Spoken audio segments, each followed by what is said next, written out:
number here is the pre-assigned lecture numbers. So right now we're just one lecture behind our schedule. So it's a little bit different from the original syllabus. So just keep a track on the posted notes and the recording. Okay, so today we want to spend one more lecture talking about quantum bonding theory. So far we went through LCAO-MO theory and also valence bond theory as two lead quantum bonding theory. So now the question becomes, when should we use LCAO-MO? When should we use valence bond theory? What are their pros and cons? And why do we need both of them? Why there doesn't exist a one uniform bonding theory that works for everything? So the quick answer here is that yes, in order to describe a chemical bond via quantum mechanics, you will eventually need to solve the Schrödinger equation. So the problem here is both LCAO-MO and valence bond theory, just one type of approximation trying to give you an estimate on what that molecular orbital looks like or what that wave function looks like. None of them is good enough to describe the chemical bond by itself. In some special occasion, maybe, but both of them have their pros and cons. So the first topic here, we'll first go over the comparison of LCAO-MO and valence bond theory. So this will act more or less like a review. Just going to refresh your memory. What's the theoretical background of these two quantum bonding theory? And what are the pros and cons of these two quantum bonding theory? And then we'll talk about how to use valence bond theory and the molecular orbital theory or MO theory together, so we're getting the advantages of both quantum bonding theory and to better describe our chemical bonds. At the end, we'll quickly go over the delocalized pi electrons in organic molecules. So when you go to organic chemistry, you'll find this part very useful.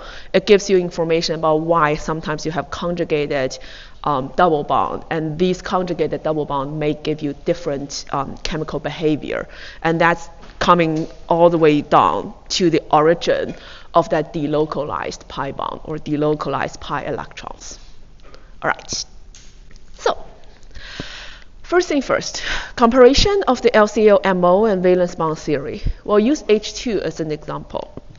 We'll start from the valence bond theory because it's something we just talked about in our previous lecture.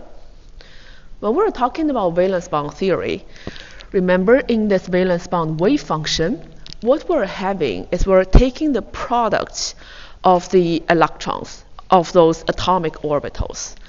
So what are the physical meaning of each of the term here?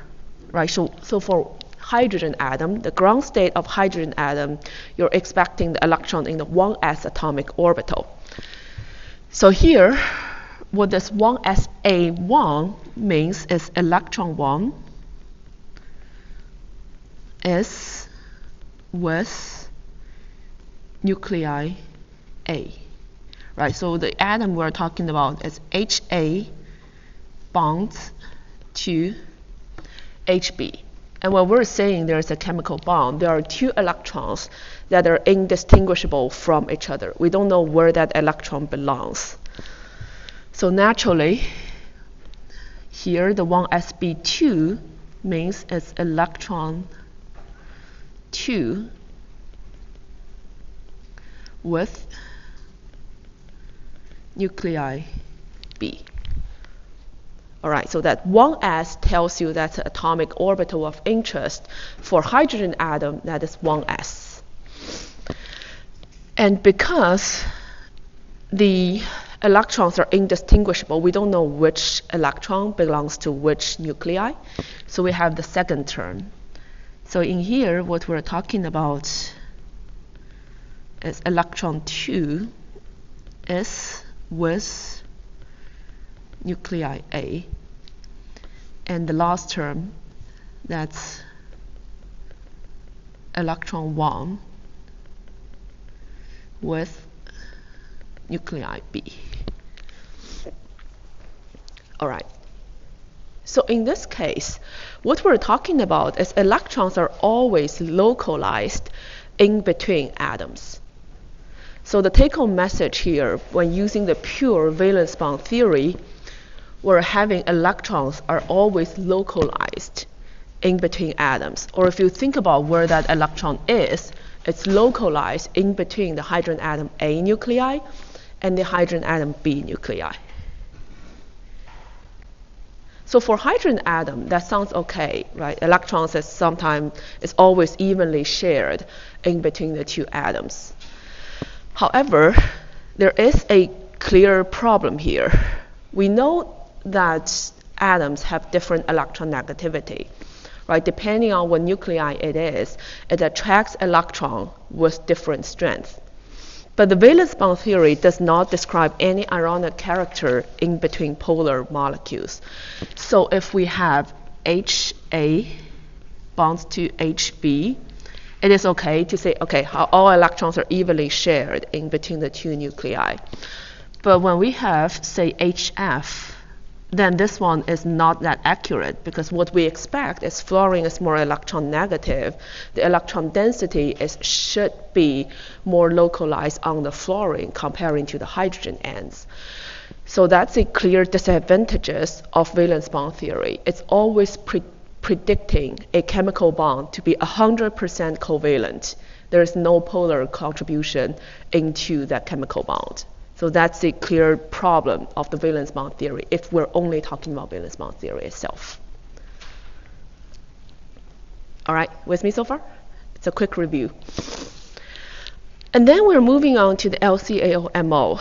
So LCAO-MO, we talk about this term. What LCAO means is linear combination of atomic orbital. So that's where that LCAO comes from, LCAO. Right? Don't try to just remember that term. It's just coming from linear combination of atomic orbitals. So here, likewise, we have HA and HB making a chemical bond. And this is a simplistic correlation diagram you can imagine. Right? You start from the atomic orbital of HA and HB. They interact via the linear combination fashion. You create a bonding MO, which is showing here, and an anti-bonding MO, which is showing here. We can draw these bonding and anti-bonding MO. So for the bonding MO, what we have is sigma 1s is about 1sa plus 1sb. Right, so that's our bonding molecular orbital. It's all shaded. We have electron density in between the atom. Likewise, we can also have the anti-bonding MO, where you have a node in between.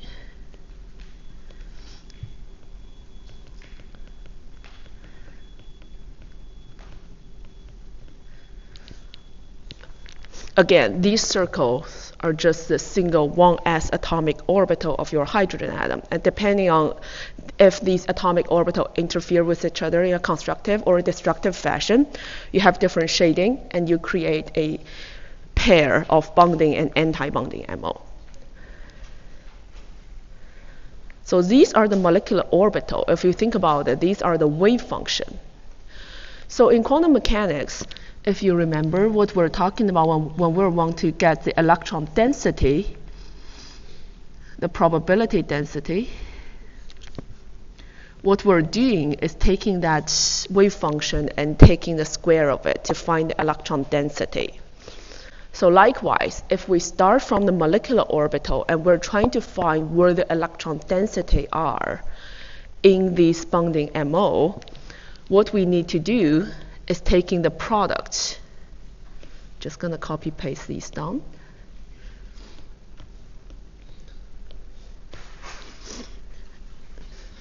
We need to take the product of electrons in these bonding molecular orbitals.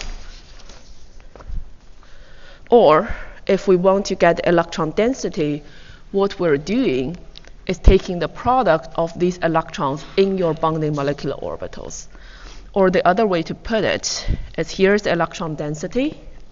Here is sigma 1s, that's your bonding molecular orbital, with electron 1.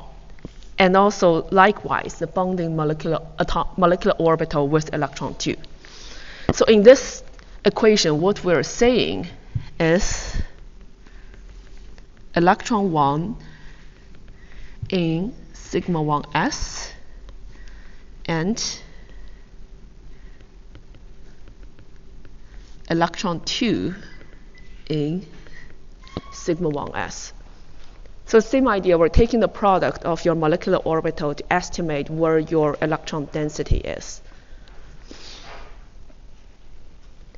And in here, we have sigma 1s equals to 1sa plus 1sb. 1 second, let me finish it. So that means what we can do is write out the sigma 1s and put it into this fashion. So what does the equation say is sigma 1s, electron 1 is in sigma 1s. Electron 2 is also in sigma 1s. The product of these two terms gives you an estimate on where the electron density is using pure MO theory. All right, so the product of your atomic orbital with electrons gives you the electron density, or tells you where the electron is.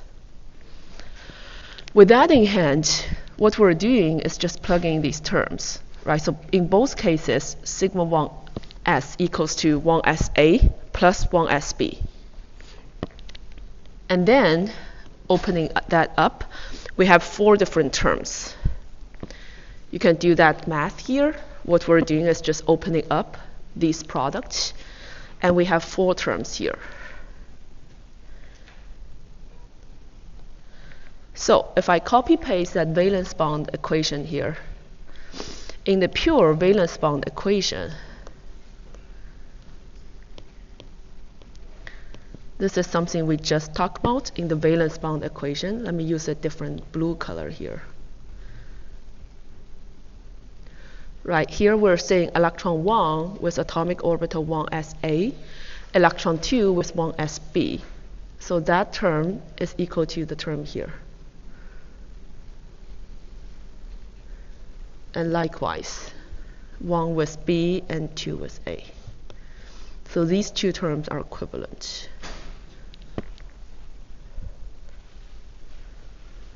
All right, so that's just math. You open up that equation and you find out part of your molecular orbital electron density equation is the same as your valence bond equation. Or in the pure valence bond, what we're saying is both electrons are localized.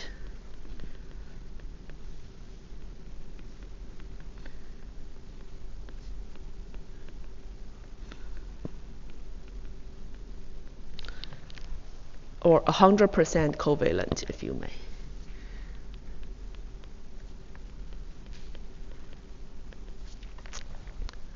But using the MO theory, we have 2 other terms. So these are the 2 other terms we're talking about. Let me use a different color, actually. This one doesn't work out very well. And now really think about what these terms mean. So in this first one, what we're saying is both electrons are with proton A.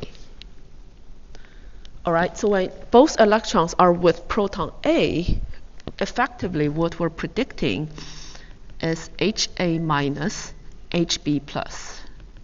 So that's the physical meaning of that term here. You look at it, you're like, both electrons are with proton A. Both electrons are in my 1sa atomic orbital. So that's effectively giving you a description of HA minus, HB plus. And on the right-hand side, we could also have that expression saying both electrons with proton B, or HA plus, HB minus. Or this green term here is what we call phi ironic. Or this tells you both atoms are in ironic state.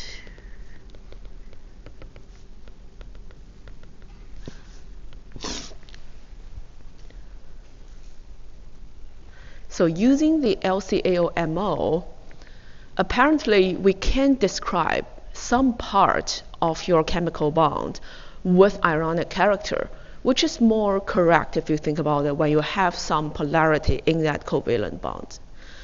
But nevertheless, your LCAO-MO always predicts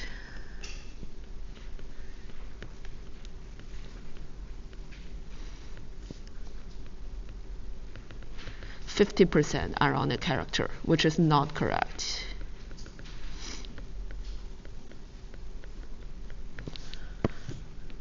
So that's one thing. The second thing is that electrons are fully delocalized over the entire molecule.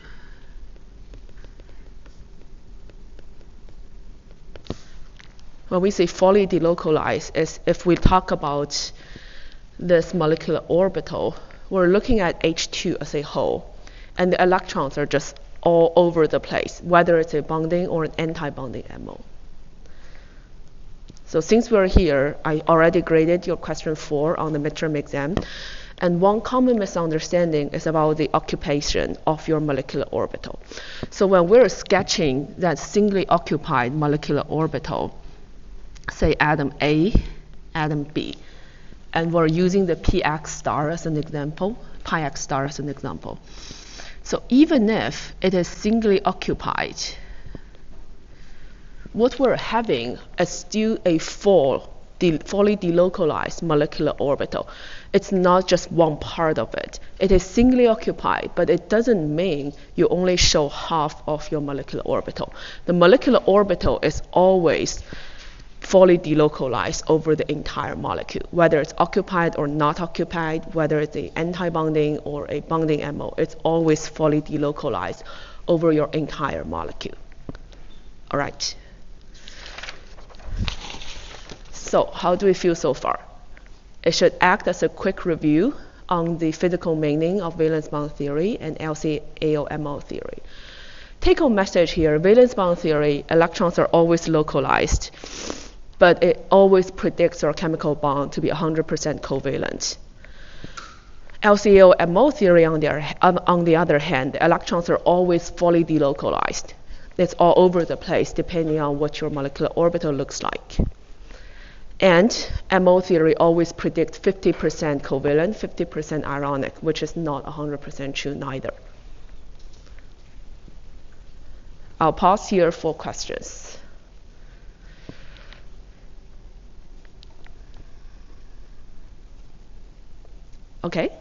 Okay, sounds good. No questions, that's good. Or if you take some time to ask questions, you can always ask me after the class, I'll stay around. Next question now becomes, now we know valence bond theory and MO theory, they both have their advantages and disadvantages. So how can we use them together and taking the advantages of them? So one of the obvious ways to think about is looking at the theoretical part. There are two different ways we'll be talking about. The first one, we're talking about how to use valence bond theory and molecular orbital theory together from the mathematical perspective. So in this part, we can use them together to create improved electronic wave function. As we were saying, the valence bond part is always pure covalent. Right, remember in the pure covalent case, your electrons are indistinguishable. You don't know which electron comes from which atom, but your electrons are always 100% localized in between your atoms. And we can have our wave function that's pure ironic. So if you remember, that's the HA minus, HB plus HA plus HB minus term. Right? In the pure ironic wave function, what we're saying is electrons are either both of them are with atom A or both of them are with atom B. So they're pure ironic. And before the pure ironic term, we can have an ironic parameter.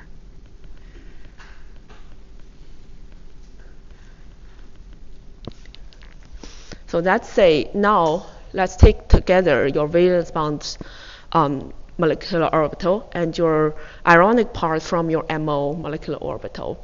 And instead of manually say that's always 50% ionic, now we can have some kind of ionic parameter to describe the ionic character in your chemical bond. So again, what my expectation to you, I don't want you to solve this equation. It's not possible to solve this equation by hand. Just know what's the physical meaning of each term whenever I show you, and know why do we need to use it like this. So that's one way to use valence bond theory and molecular orbital together.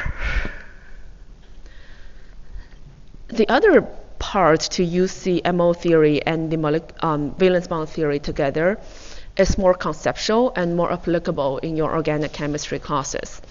That is, we can depict bonding in polyatomic molecule or more complicated polyatomic molecules by using the valence bond theory to take consideration of the sigma bond. So in this case, remember in the valence bond theory, we're saying electrons are localized. So we know where the electron is. We know where the chemical bond is. So the valence bond theory is advantageous to describe sigma bonds or connectivity.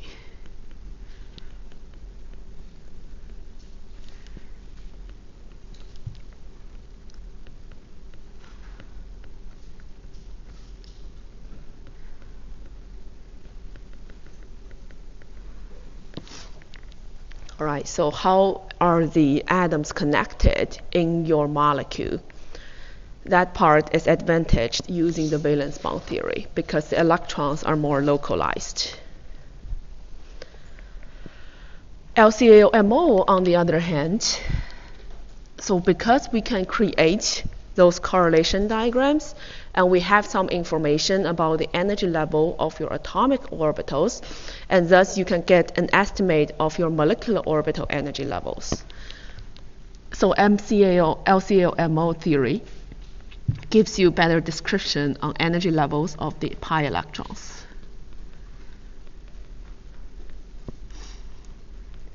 Sometimes they are delocalized.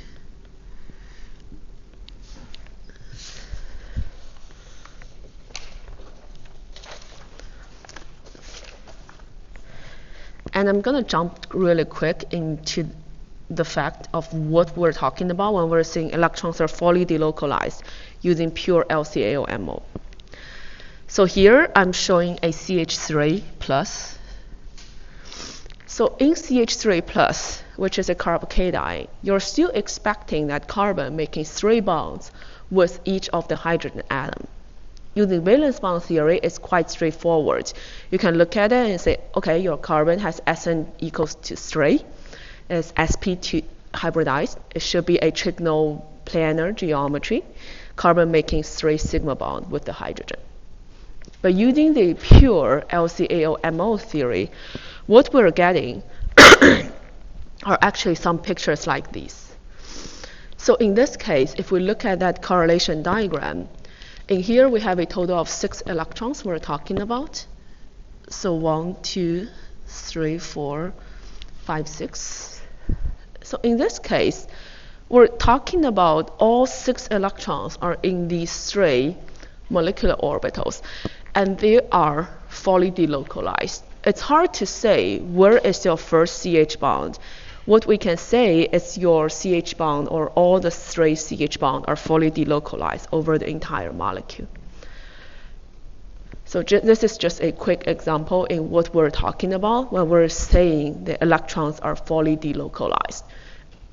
If we're using only pure LCAO-MO, we have no idea where the electrons are. They're always delocalized over the entire molecule. All right, so coming back to using the LCAO-MO and valence bond theory together. We'll use the ozone as an example, and I'll work on this example very, very slowly with you. So, get a pen and paper together, and let's just work out the chemical bond of ozone using both the valence bond theory to describe the sigma bond and then the LCAO-MO theory to describe the pi bond. First, we can draw the Lewis dot diagram. so that we know the steric number and the hybridization of your oxygen atoms. So looking at it, the Lewis dot diagram of ozone, you can possibly have two different resonance structures.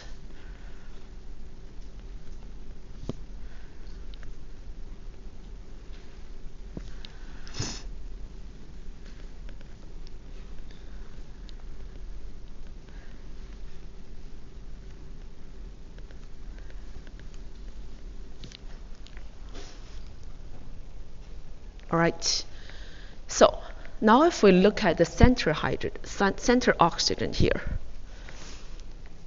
if we want to use the valence bond theory to understand its chemical bond, you'll probably need to hybridize that center oxygen in order to make enough sigma bonds.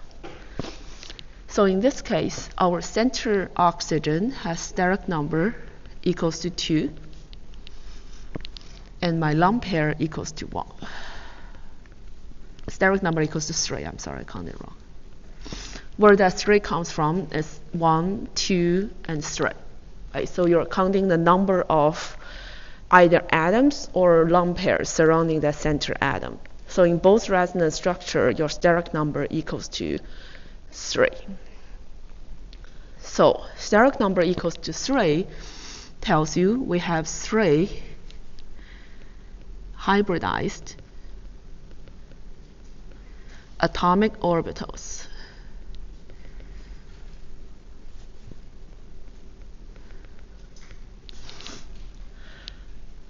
And to satisfy that 3 hybridized atomic orbitals, what we're saying is the center oxygen is sp2 hybridized.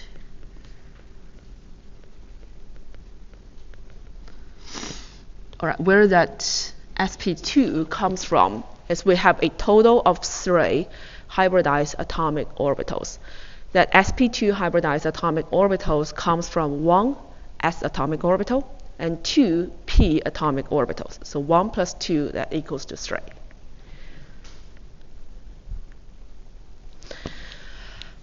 And if we draw the energy level diagram, what we have in the center atom, that's sp2, 3 of them, sp2, sp2, and a 2p atomic orbital that's not hybridized. So here it can be 2px or 2py, but normally we hybridize 2pz first because we're manually defining that chemical bond direction to be the z direction. All right. And since we're talking about the center oxygen, because we have a +1 formal charge on both of them, on both resonance structures, you can always expect your center oxygen to have 5 electrons. And that 5 electrons comes from, we always have a +1 formal charge.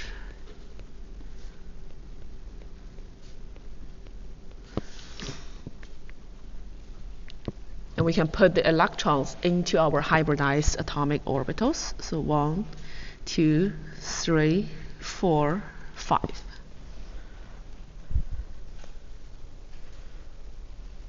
With me so far? And then that's the center atom. We look at it. We have a total of 3 singly occupied atomic orbitals ready to make chemical bonds. We'll come back to it. Before we make chemical bonds, we also need to draw the similar diagram for the terminal oxygen. So for the terminal oxygen, what we have are like these are not hybridized. Note that normally we only hybridize atoms that's making more than 1 chemical bond. For the terminal atom, it's only making 1 chemical bond. We don't need to hybridize your terminal atoms here. So for the terminal oxygen, what we have are 2s and 3 2p. Again, normally we only use the 2pz for sigma bond, so I'm going to leave that out. And here is the tricky part of my terminal oxygen. Remember, going back to your resonance structure, we have one formal charge on either side of your terminal oxygen. So when we're talking about electrons available in your terminal oxygen,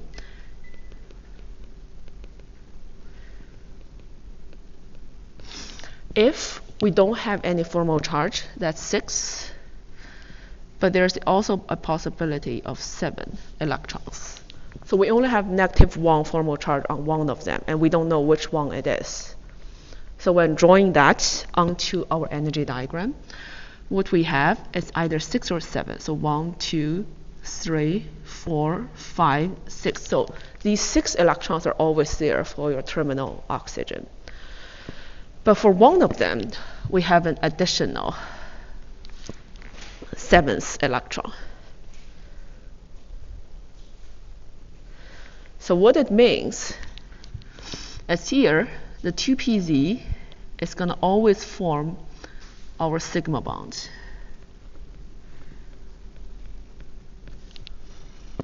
And the atomic orbital that's responsible for that sigma bond is my sp2 hybridized atomic orbitals.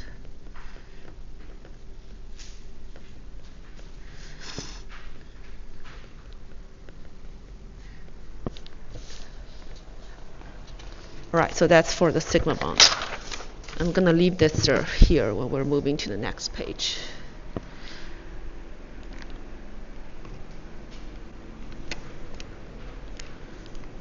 Ooh, that's big.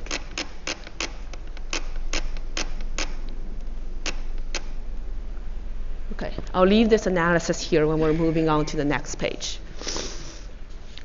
So the first thing is the S2pz of the terminal oxygen and sp2 of the center oxygen will form sigma bonds. Or we can use valence bond theory to draw the skeleton of our molecule.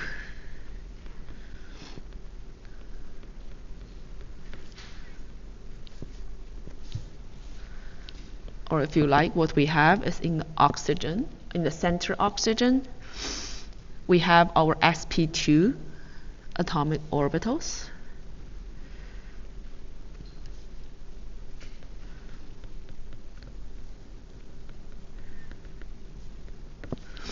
We also have the third one, which is our lone pair.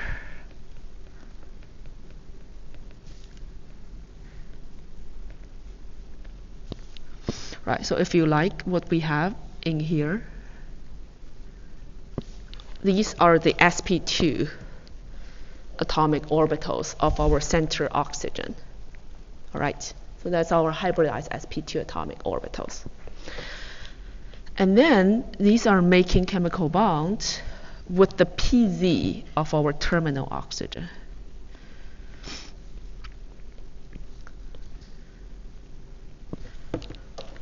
So that's here.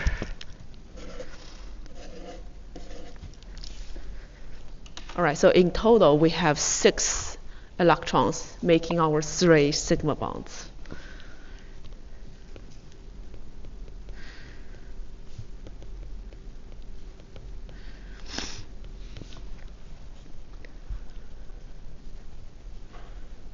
Okay? All right. And now we're ready to move on to talk about our pi bonds. So what we have here is we are trying to make that pi bonds. So the way we think about it is how many pi electrons are there? So the first thing we ask ourselves is the number of pi electrons. or number of electrons in your p atomic orbitals that is involved in your pi bond. So what we're counting here is a total of 4 pi electrons.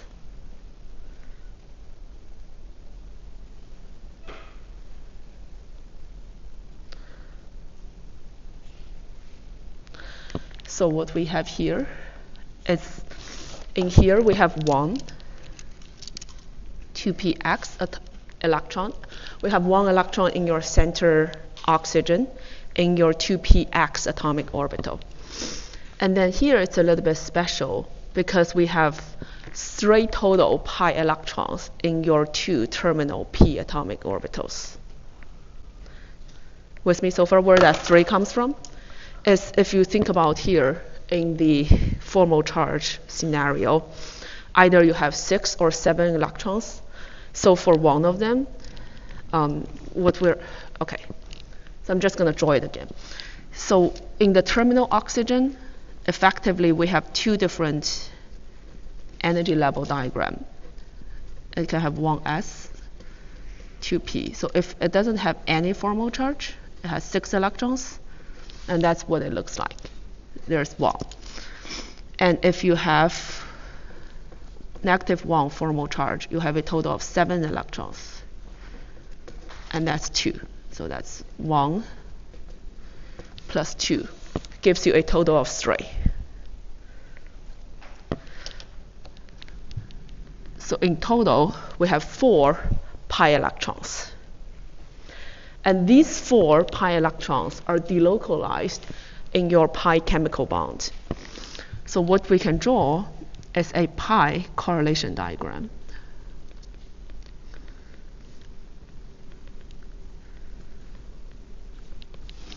Or if we put it as, we have 3 p atomic orbitals that are interfering with each other. So it can be all constructive, which gives me my pi 1, or the pi bonds.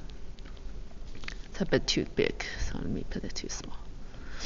Or it can have 1 node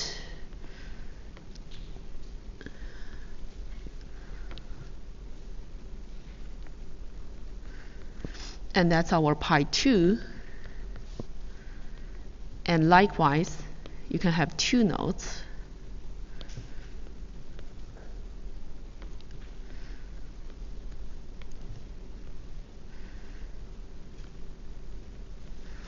And our pi 3, which is a pi star antibonding orbital. All right, so the way we draw these correlation diagram, it's the same logic. At the lowest lying, we're always talking about the interaction of 3 p atomic orbitals, right? The question just becomes how many nodes are there and what's the energy level of these molecular orbitals that created from the p atomic orbitals. So in the lowest lying bonding molecular orbital, they're all constructive. There's no node in the lowest lying pi 1 molecular orbital. And then in the middle one, you have 1 node in the middle, and then on the top one, you got 2 nodes that's available there. So that's creating the pi correlation molecular orbital. Again, it's not hard. Don't get frightened. Just think about what are the interacting atomic orbitals. In this case, atomic orbitals that are interacting are my p atomic orbitals. What we're drawing here is just drawing out the p atomic orbital and think about how many nodes are there. The more nodes you have, the higher energy your molecular orbital is. And at the very end, we're ready to put electrons into these molecular orbitals. We have a total of 4 pi electrons. So that's our distribution of those pi electrons. All right.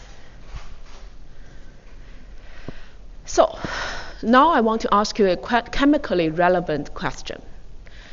If you imagine your ozone is as a pi substrate, it's reacting with some kind of chemical reagent, like an electrophile, which is a positively charged chemical species. Which part of your ozone is more reactive to that chemistry reaction? We're talking about the chemical reaction of a different substrate want to react with the pi electron of your ozone. So at which oxygen this reaction will take place?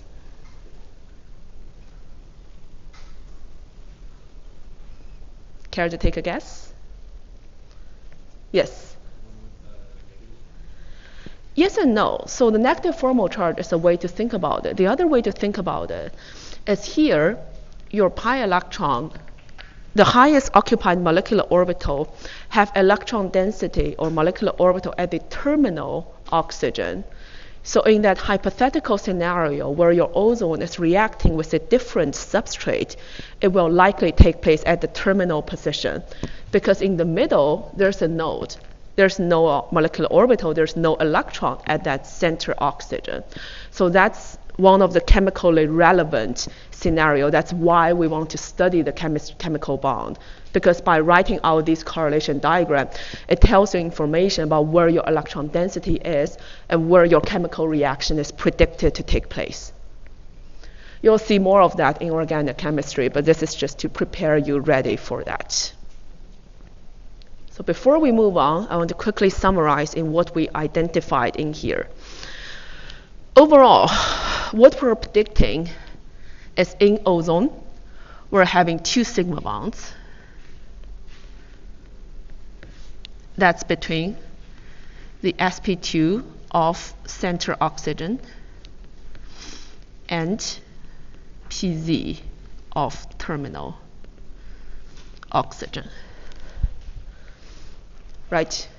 We're also predicting 1 pi bond. The reason we're talking about 1 pi bond is here this is bonding, and pi 2 that's non-bonding, and pi 3 is anti-bonding. So if you calculate the bond order of your pi electrons, the bond order of your pi bond is just 1. And if you think about it, going back to where we have the original drawing of your Lewis dot diagram, we're predicting 2 sigma bonds between your center oxygen and terminal oxygen, and a total of 1 pi bond that's delocalized in between all 3 oxygen atoms.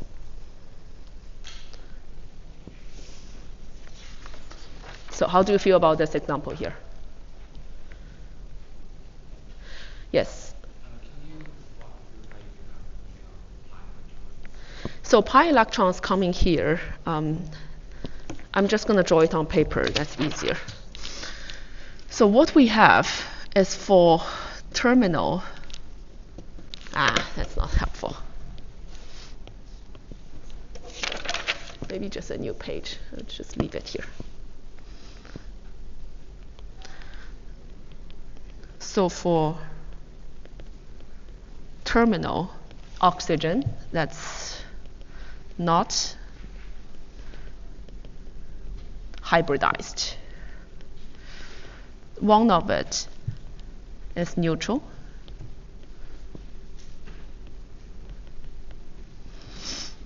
One of it is -1 formal charge.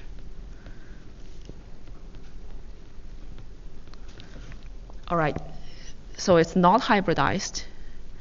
So for that neutral one, we can write out the energy level diagram to be 2s, 2p with 6 electrons.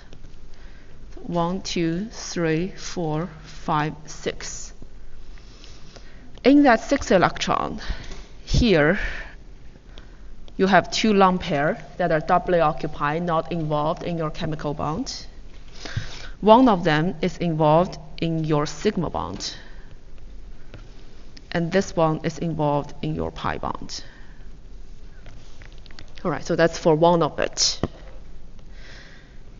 There is a second one that has a -1 formal charge. So if we write that out, what we have is 2s, 2p.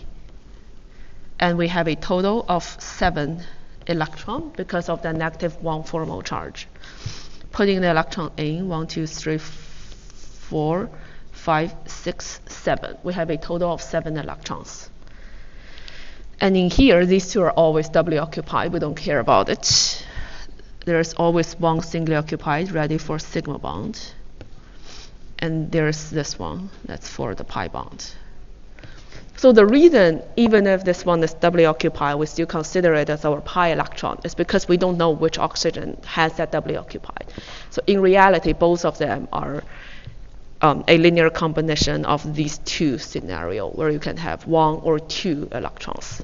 So that counts to 3. And for the center atom, you always have 1 singly occupied p atomic orbital. So that's where that 4 comes from. All right.